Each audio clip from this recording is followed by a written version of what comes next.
Madami tayong pag-uusapan sa video ito. NBA preseason, Yuki Kawamura at Zach Edey. Solid ang pinakita ni Kawamura at not really naman kay Zach Edey. 6 points, 5 fouls. SJ Belangel, grabe, lalong gumaling, lalong bumilis. At Kai Sotto, masusubukan ang lakas ng katawan sa susunod niyang kalaban. Simulan po natin sa ating kababayan na si SJ Belangel dito sa highlights niya sa laban nila kahapon sa preseason ng KBL. Kaibigan, hindi po siya nagsimula sa game na ito kasi hindi siya ginamit ng first quarter. Off the bench siya, pero hindi ito naging hadlang para maipakita niya yung husay niya. Kaibigan, sa tingin ko nakita ko yung mga laro niya dito dati sa Ateneo. Ang laki talaga ng ini-improve ni SJ. Ang bilis niya, ang ganda ng shooting niya, at saka yung ball handling niya, crossovers, ang mga galaw niya, talaga nag-improve talaga, kaibigan. Mas bumilis.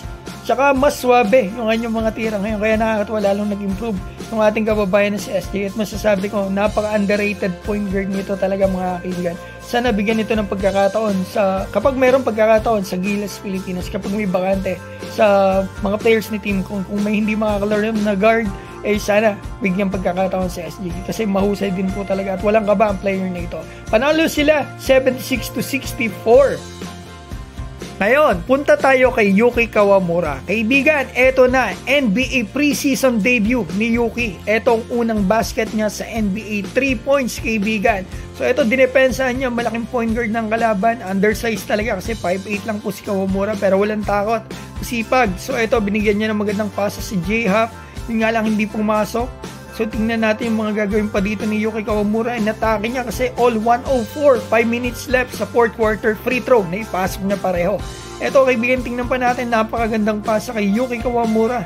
Solid yung pinakita niya. Fourth quarter lang ata siya ginamit dito. 9 minutes lang siya naglaro. Pero solid. Eto, 9 minutes, 5 points, 3 assists. Yan ang kanyang stats. Panalo pa sila, kaibigan. So eto, Zach Edey. Kaibigan, silipin nga natin yung nilaro ng higante na ito, kaibigan. Ito makikita rin natin yung stats niya sa dulo para at least mas may idea tayo. Hindi lang yung highlights kasi kapag highlights talaga, puro magaganda makikita natin. So ito mga kaibigan, tingnan natin ang napakalakas na salpak dito kay Zach Edey. Yan mga kaibigan, makikita natin yung galaw niya. So titingnan pa natin dito yung gagawin ni Zach Edey. Malakas siya, yan talaga strength niya dyan sa kasi sobrang laki niya. 18 minutes, pero 6 points lang, 7 rebound and 1 block. Ito yung stats niya, 3 turnover, 5 personal foul. Yun, punta tayo kay Kai Sotto. Ang susunod po niyang laro ay sa October 12 and 13. Ang kalaban po nila, Ryukyu Golden Kings. Isa na naman pong super team dito sa Japan. Ibigan, mapapalaban talaga si Kai dito sa game na ito kasi andito po si Jack Cooley, yung malaki, malapad at physical maglaro. Ibigan, ang tagal na ni Kai huling nakakalaban itong player na ito, itong team na ito. Nung debut game pa po ni Kai sa Hiroshima, tagal na, di ba? At ngayon, may isa pa pong dumagdag na higante dito sa Ryukyu, makakabakbakan din ito ni Kai. Ang 7 foot with shoes na si Alex Kirk. Ito po pala mga kaibigan ng Dela kung bakit nawala si Carl Tamayo dito sa Ryukyu. Yan ang pumalit. At eto mga kaibigan 4 ang imports na Ryukyu. Talagang magandang bakbakan ito. And I'm sure babawi po ang ating pambato na si Kai Sotto.